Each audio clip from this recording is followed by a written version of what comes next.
14th. Happy Valentine's Day, everybody. Can we shut the doors? There we go. First thing on the agenda is bill introductions. Senator Erickson, go ahead. Thank you, Mr. Chair. Committee, I have RS 3147, which concerns withholding of dues for professional employee organizations. Okay, questions? Okay, any objections? Not seeing any. The bill's introduced. Thank you. Thank you. Okay, we have, okay, I have a couple here. It's 22 RS 3164 regarding Kansas vacant property. Any questions? Any objections? Not seeing any. It's introduced. And then I've got the standard, what'd you call this? The review of exceptions to the Open Records Act. Okay, it's RS 3186. Any questions on that? Not seeing any objections. It's introduced. Do we have any further bill introductions? I do. Okay, Senator Fasco-Doe.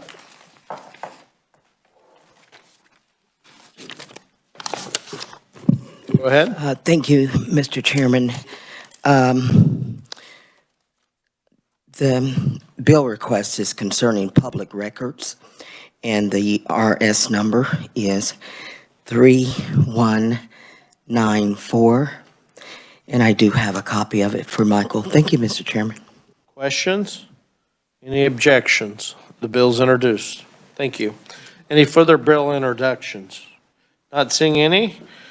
Okay, we'll go ahead and move to our hearing on Senate Bill 351. We'll go ahead and open the hearing. Jason, you want to give us an overview?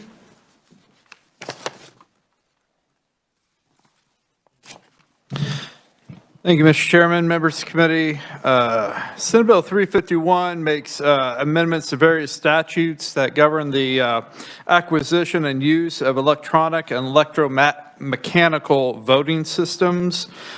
These are the voting systems that use an electronic system for casting of votes or to tabulate the ballots through an automated tabulating equipment. Also includes provisions regarding the optical scanning equipment to read the bubbles that you fill in on your ballots. These are the statutes Senate Bill 351 addresses.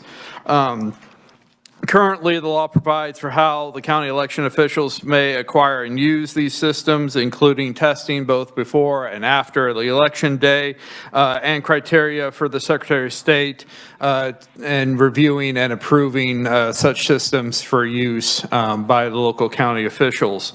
The bill first makes a policy a change by adding what is called an electronic poll book to these statutes.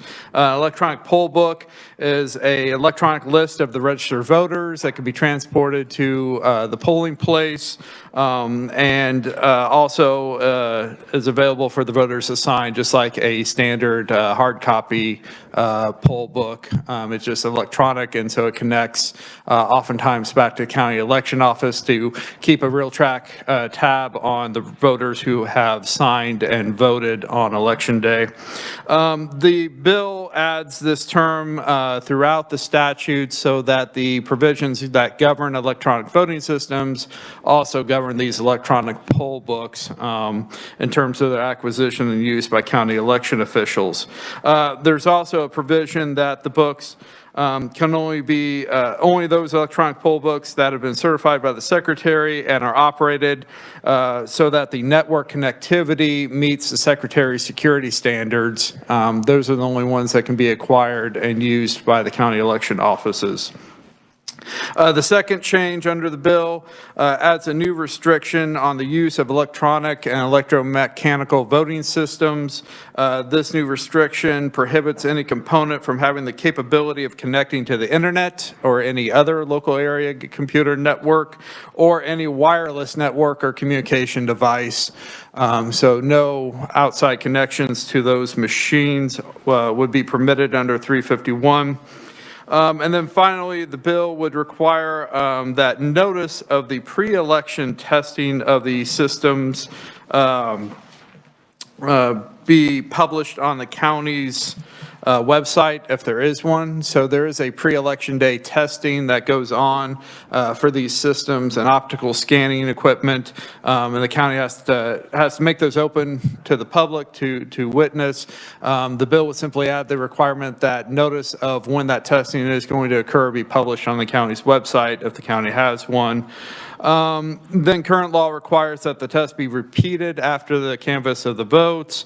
351 will require that subsequent test be conducted within 5 days after that canvass is completed. So a timeline there for the after election test. The bill will go into effect on July 1st of this year if enacted, and I'd be happy to stand for any questions. Questions? Senator Fasquedo. Thank you, Mr. Chairman. So, Jason, just to clarify, we're leaving things as they are, but we're only changing the hardware and software of that process? The bill is adding a new type of hardware software in the form of electronic poll books to the statutes for those purposes.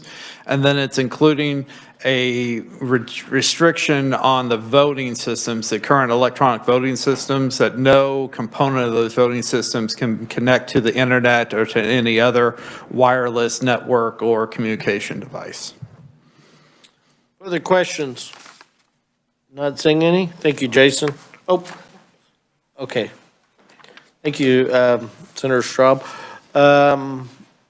We'll start off with proponent Clay Barker. Thank you, Mr. Chair. I'm Clay Barker, the General Counsel for the Kansas Secretary of State, and we are the driving force behind this bill. It's one of our three we're pushing this year, and is probably the most important for our office about the electronic poll books. So as the reviser said, this bill essentially covers three different topics. The first is electronic poll books. Poll books are defined in Kansas statute as a book where the voter signs in order to get a ballot. Electronic poll books have been around for a while, and their use is growing across the state because they speed up the process at polling stations. They also ensure greater accuracy than a paper poll book. And for concepts like voting centers and satellite advanced balloting centers, where you have several locations operating simultaneously, it allows the sites to talk to each other so nobody can vote in one place then run over and vote someone else. Currently, they are unregulated by the state. There's no need for the Secretary of State or any other entity to certify them as for their security or other features. And we would like the authority to certify the electronic poll books so they cannot be purchased by counties until our office has certified them. And this would grandfather in existing poll books, but a poll book's lifetime is usually about 3 years. So we figure in 1 or 2 election cycles, all poll books would be certified. The standards we would likely use are the federal EAC standards, which means independent agencies would have to check them, and then our office would additionally certify for anything else.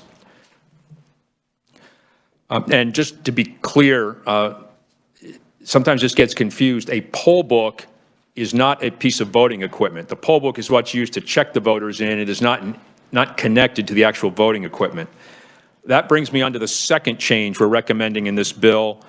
It has been policy in the state of Kansas since 2006 that election equipment, that's tabulators and voting or ballot marking devices, are not connected to the internet. But people have brought up, and legitimately, that that is a policy. It is not the law, and we thought it would be safe or better for the state and for the confidence of the voters to put into law that the voting equipment, that counties cannot purchase equipment that has the capability of being connected to the internet. They cannot operate it if it has the capability of connecting to the internet, and that election judges at polling places should check the site to verify, and this is almost belt, suspenders, and duct tape, to make sure that none of the equipment is connected to the internet. Now, we have a parallel bill in the House, and some of the legislators there were concerned the language about the election judges checking for the internet might be a little too strong, that how would a judge know what they're looking at? Would they be liable if something happened? And we'd be open to a modification of that language. But our intent was just that the judge uses reasonable care to look around the polling site, make sure there's nothing odd going on, that nothing's connected to the internet. The third part of this bill is that all tabulators in Kansas have a logic and accuracy test run on them before they're used in the election and then after the canvass. And that's a stack of ballots that you know what the answer is, the totals are, and which ballot should be rejected, and it's put through the machine to make sure it works properly. The test for after the canvass, there was no deadline placed on it. It just said do it after the canvass. And we'd like to put a 5-day limit on that. The reason for 5 days is the time limit in order to file an election contest. So if somebody thinks there was something wrong, they can actually wait for the test of the machines before filing. And the reason it's done after the canvass and not after the election is once the election's done, those machines are frozen in case the County Board of Canvassers wants to check something on them. You don't reprogram it to do a logic and accuracy test. The machines have to sit there just in case the canvass wants to check them. And Mr. Chair, that's the 3 points of this bill, and I'll stand for questions at the appropriate time. Okay. Senator Hildebrand. Thank you, Mr. Chairman, and thank you, Clay, and thank you to the Secretary of State for bringing this bill. I do support the bill, but I'm just curious what prompted the Secretary of State to bring the bill. Senator Hildebrand, the prime driver was poll books, that we felt these are being used, and there's different variations, and there's probably security concerns amongst the public, that these needed to be regulated by the state, certified in order to be brought in. No connection to the internet portion, again, in recent elections, this has become an issue with the public, and it was correctly pointed out that though it's state policy, it is not in law. I don't know how a county election officer could go rogue and connect their machines to the internet, but theoretically it's possible, and we'd like to prevent that. Thank you. And that brings me to the next question. Technology on connecting to the internet is always evolving and always improving. Right now, it's not just being connected physically, but you have Wi-Fi and you have Bluetooth and everything else, airdrop technologies and stuff like that. Is that taken care of in this, or is it addressed in this bill, or any future technologies? Senator Hildebrand, we tried to use the most expansive language we could, and I asked our IT department to help write that. So it discusses computer networks, local areas networks, wireless networks, cellular networks, satellite networks, and Bluetooth. That was all we could think of that's currently available, but you're correct. We're always in an arms race with foreign actors that might try to penetrate an election system. Thank you. Senator Reichman, did you have a question? Thank you, Mr. Chair. My questions are a lot like the previous senator mentioned. When I look at this bill, it looks like to me that there's these 3 different areas that you is looking for making our election safe and secure, and also for the public, because there was a lot of challenges across the nation in the last election. Thank you. Senator Straub. Thank you, Mr. Chairman, and thank you, Clay. Does the Secretary of State's office have a count on how many counties currently have poll books that are connected to the internet? Okay, so Senator Straub, so all electronic poll books, just by their function, will be connected. I don't have that number with me right now, but after every general election, federal general election, we have to report to the federal government the equipment being used by the counties, and I can get you a count on that. The larger ones for sure use it. Sure. I think, if I'm not mistaken, that I may have a couple small counties that still do everything paper ballot, but I'm not certain if they use electronic poll books. And then a follow-up question to this also, does the Secretary of State's office have an IT staff or a company that they contract with to help determine obviously the Secretary of State is probably most likely not an expert in IT, and that's what I'm asking is, do we have someone that we consult with for that? And you don't have to name that person, but do we have someone in place? Senator, we don't have an outside vendor who's contracted with us to do that. What we do is the EAC will certify, usually by having 1 or 2 independent labs analyze a piece of equipment. We'll take that input. Also, we take the input from other states. 1 or 2 states do have their own labs, the larger states. I think Texas has one that can check machines, and they'll tell us what they've found. And we'll also look at the experience of other states. Usually counties don't want to be the first one to buy a particular model in case there's bugs with it. They'll see what happens around the country before something's purchased. Senator Peterson? Thank you, Mr. Chair. You mentioned that these have to be connected to the internet. Is that to ensure that people don't register at other sites or go vote at other sites? Yes, Senator Peterson, it's the nature of a poll book when you're checking in at a polling site, that if you check in at one place, it takes you off, it sort of checks you off the registration list everywhere. That's particularly important for voting centers, which I know Sedgwick County's interested in. Instead of using precinct-based polling places, you have centers all over the county where anybody can go to any center. And also, if you're doing advanced voting where a county has satellite offices, the smaller counties just do it at their county office, but the larger counties may have 5 or 10 voting centers or voting locations operating simultaneously. And though I've never heard of anyone trying to vote in one location, jumping in their car and racing and voting somewhere else, it theoretically could happen. That's why the poll books talk to each other over the internet, and that has to be a hardened, secure communication route. And we just want to make sure we certify that. Senator Fasquedo. Thank you, Mr. Chairman. So Clay, you said you had 3 points, and one of them you said, so after the election, before county election commissioners requested information. Can you clarify that?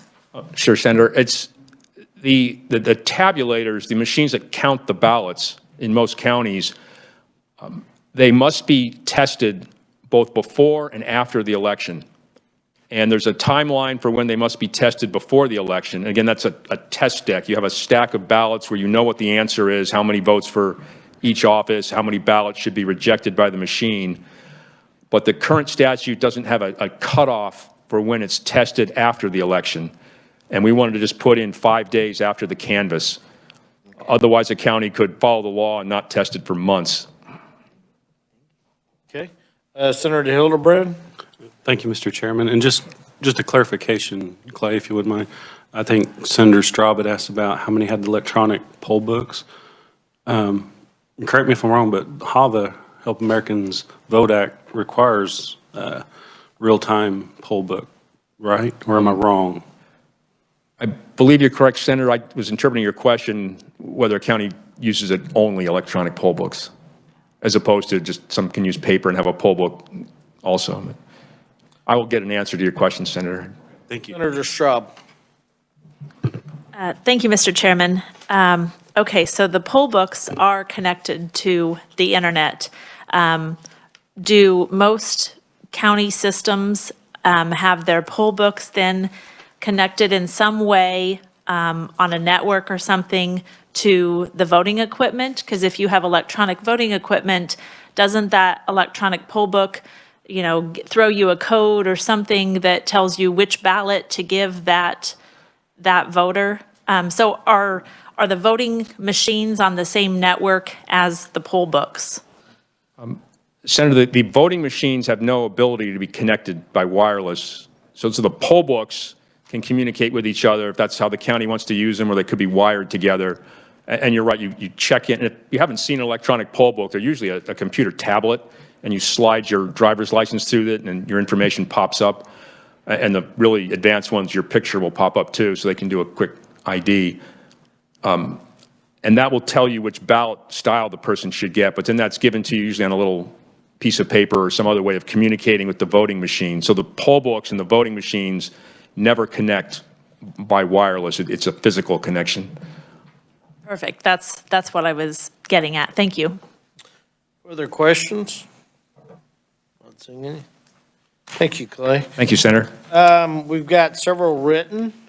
I don't see any other proponents, so we'll move on.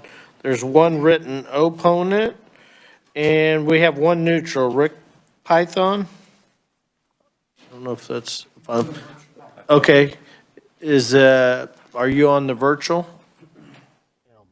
Hopefully you can hear me. Yep, we can hear you. Okay, my name is Rick Pyfo, Harvey County Clerk and Chairman of the Elections Committee for the Kansas County Clerks and Election Officials Association. It's KCCEO. We are, as you can see, we're testifying neutral. We're basically in favor of all of the provisions in this. Just want to stress how important electronic poll books are, and assured that the certification and/or security measures are not so strict that they effectively can't be used. And we agree that they should be certified like other election equipment.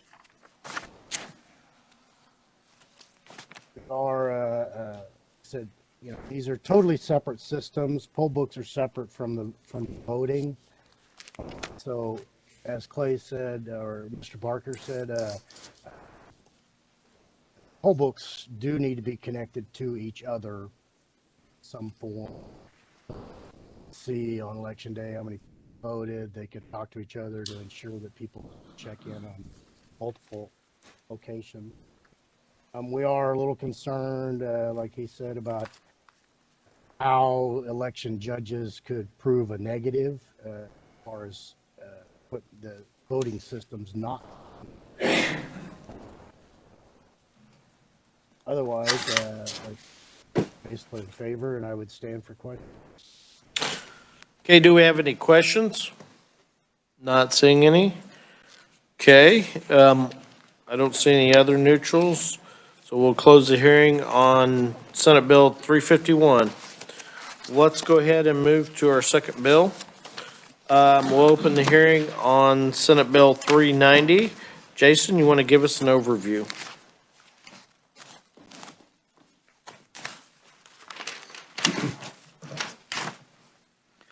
Thank you, Mr. Chairman, members of the committee. Senate Bill 390 would require each individual in a local election office that handles ballots to execute an affidavit that provides the number of blank, spoiled, and provisional ballots that such individual handled, the name of the individual who delivered the ballots to the affiant, and where such ballots were received. So a recording of the information and the transfer of those ballots signed by the person who received them.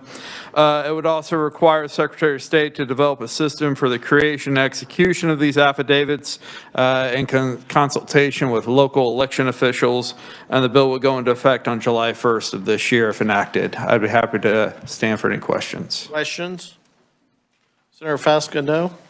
Thank you, Mr. Chairman. Jason, just for clarification, so I thought currently the captain of that voting location already signed something and turned over that information. So can you just clarify again what you just stated?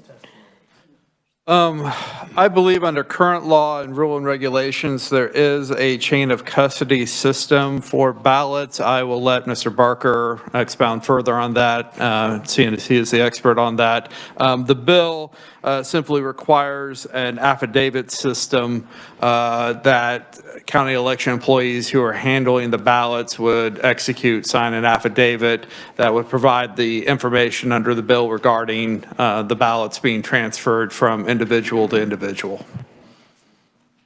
Okay. Further questions? Not seeing any. Thanks, Jason. First one up, Senator, first proponent, we'll open the hearing. First proponent is Senator Hildebrand. Go ahead. Thank you, Mr. Chairman, and thank you, committee, for allowing me to testify. You have my written testimony, and I do want to make just a statement that, for the record, I noticed there are no opponent testimonies on this bill, and I believe this is my first bill that I've submitted without a single opponent testimony. There's a written opponent. Oh, Sorry. never mind. I was going to make it really short because I didn't want to say anything to draw opponents since I didn't have any, but Go ahead. But anyway, this bill, the reason why I introduced this bill was I actually had a personal experience when I was a county commissioner with a lack of chain of custody when I was doing the board of canvassing, and it was something that always stuck in my mind, and one of the things I always wanted to change was make sure that we did have a chain of custody. And usually when you have an issue with chain of custody, it's nothing mischievous. It's usually something, just a human error. And so this would help to find that. And one of the things you don't want is someone to cast a vote and their ballot get lost some way. And that's happened in the past, and this is just to ensure that every vote, legally vote cast, does get counted. And I'll stand for questions. Okay. Questions for Senator Hildebrand? Oh, Senator Reichman. I hate to disappoint, Mr. Chair. So really, my understanding, we have a chain of custody now of ballots, and when they go through, if they turn it in written and who has to sign it, all that kind of stuff. So I understand then by your bill, you're going to make sure if they're blank ballots, spoiled ballots, and everyone, not just the one that was actually cast. Is that correct? That is correct, Senator. Thank you, Mr. Chair. Any further questions? Not seeing any? Okay. We have several written proponents. We have one written opponent. And we got a neutral, Clay Barker. Go ahead. Thank you again, Mr. Chair. And we appreciate Senator Hildebrand's bill. I think, although we're neutral on it, we have no reason or no reservations about it. If you've ever studied the Kansas Election Code, you know it's been built piecemeal since 1861, unlike some areas where the legislature repeals everything and replaces it. And currently, I think we were trying to count them over the weekend. There may be 10 or 12 statutes that touch on the need to account for everything, like Senator Reichman mentioned, in a regulation. And then each county is responsible on its own to follow those statutes with its own legal counsel and develops its own system. And we talk to them about it. This bill would give our office the ability to essentially harmonize all those different statutes, create minimum standards for counties to follow to ensure it's done properly. And there'll, of course, have to be differences between Greeley County with 800 voters and Johnson County with over 400,000. But the bill seems simple and straightforward. It's not really a concern, but I've learned from experience now how hard it is sometimes to get regulations through. We would push as fast as we can. I'm not sure if we could meet the deadline of the effectiveness of the statute, but we would give it our best shot. Okay. And that's all I have, Mr. Chair. Thank you. Questions? Senator Straub. Thank you, Mr. Chairman. And I don't know how difficult this would be, but basically the way I read the bill is that it would just provide for an accounting of who transfers the ballots to who. I might suggest that the only people at the end of the line, the very last people to receive those ballots, that they must be signed for by the election officer, the county clerk or the deputy clerk, by the end of the day on election day for in-person voting. Yes, Senator, we'd have to go through process, mail voting, if somebody picks them up, who signs when as the ballots are transferred along, or if drop boxes survive this year, drop box pickup and delivery, polling places, if ballots are moved inside the polling place, and there's just different kinds. There's voted ballots, blank ballots, provisional ballots, that they're all accounted for, when they need to be signed for or initialed. That we have to think it through because different counties use somewhat different procedures and just come up with minimal standards to ensure. And these statutes that are in law right now, none of them actually use the phrase chain of custody, though we all have an instinctive understanding of it. But that's what we'd have to harmonize with regulations. These are the minimal standards each county must meet. Go ahead. Thank you, Clay. That's kind of my question. How difficult would it be to make sure that the election officer or county clerk or whoever it is, especially in larger counties, is the one that receives all of the ballots of at least in-person voting? And I realize there are mail ballots that come in up until the end of that week. But how difficult would it be to make sure that those ballots are in person, are received by the clerk or the deputy clerk or election officer, or whatever their title is, by the end of the day on voting day? those in-person ballots. Because I think what we saw, and I'm not saying this was a problem in Kansas, but what we saw in other states were supposedly boxes or bags of ballots, and they were left unattended, and no one knew, who had access to them and whatnot. So how difficult would it be to implement another safeguard in Kansas currently as things are? Senator, it shouldn't be that difficult, but I think we've all learned that sometimes things that seem simple in theory can have unexpected complexities. I believe in Kansas we didn't have any problem in the last election with late arriving ballots, but the polling places would have to gather the ballots and then the sticks off the tabulators, make sure the sticks get back to the county election office to be tabulated there, and then the ballots need to be transferred in a secure way, and all the ballots accounted for. Polling place starts out with 100 blank ballots. It better have 100 ballots of whatever voted blank provisional at the end of the night brought in and accounted for. So it shouldn't be that difficult, and I wasn't aware of any counties that had difficulties with that in the last election. But you're right, it needs to be rigorously controlled, both for public confidence and to ensure the accuracy of the system. Can I ask a question? So like if they're a written ballot, would they be watermarked or make sure they couldn't be copied, or how would that be? I'm just... So, Chair, I think watermarks is in the next bill. Right now, paper ballots in Kansas are required to have a unique secret mark that's up to each county to put on from each polling place, which could be initials or a special stamp to make sure. And there's a bill in the House that actually has, I think, 18 security provisions for paper ballots, but that would make them very expensive. Do you have some more, Senator Schwab? Senator Hilscher? Thank you, Mr. Chair. I was just reading down here in the bottom paragraph. It's redundant of current statutory requirements as it's a separate affidavit. My question is, while it appears redundant, is it overly cumbersome if this were implemented? I guess in terms of the volume of people and that type of thing. Well, Senator, I didn't mean redundant in a negative way, that we're just adding on more layers. I think what the bill's getting at is the state has certain policies that are out there, but this would authorize our office to come up with some common standards for everyone to follow, so we work off a common doctrine. Senator Frascano? Thank you, Mr. Chairman Clay. So understanding that different counties do things a little bit differently. So at the end of the night at a voting location, so that captain there, like those people that come in and vote with not advanced, but when you don't have provisional ballot. So they vote provisional ballot and it's put in a box.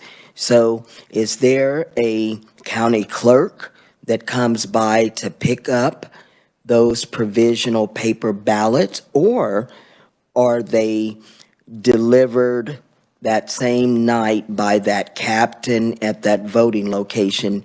Do they travel just in a car by themselves? How is, I've never stayed there the whole night to see what happens at the very end. So explain that. Thank you. And Senator, I'm not familiar with how every county does it, but they need to be transported by a bipartisan team, and they're securely in a container to make sure nobody adds things to it or takes away. And they're moved from the polling place to usually the county election office. And that's for counties that have more than one polling place. Some it's all in the office. And I couldn't categorically say whether it's a team from the polling place that moves it to the county or whether the county can send out a team to get it from the polling place and move it in. But there has to be a bipartisan, at least two people of opposite political parties that are sworn election workers, so they both watch the ballot bag or box. Other questions? Okay. We'll close the hearing on Senate Bill 390. It's a good conversation.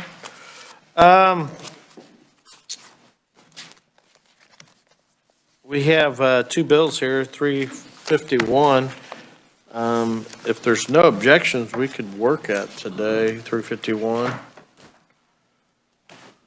Or we could let it lay over if we wanted to a day. Why don't we let them lay over and we'll work them tomorrow? We've got all week, so I'd like to work both of these bills this week and get them out to the floor. Also, we'll work Senate Bill 369 this week. That's that tax credit bill. And so there's an amendment on it, so it's not ready. And so with that, we're adjourned for today.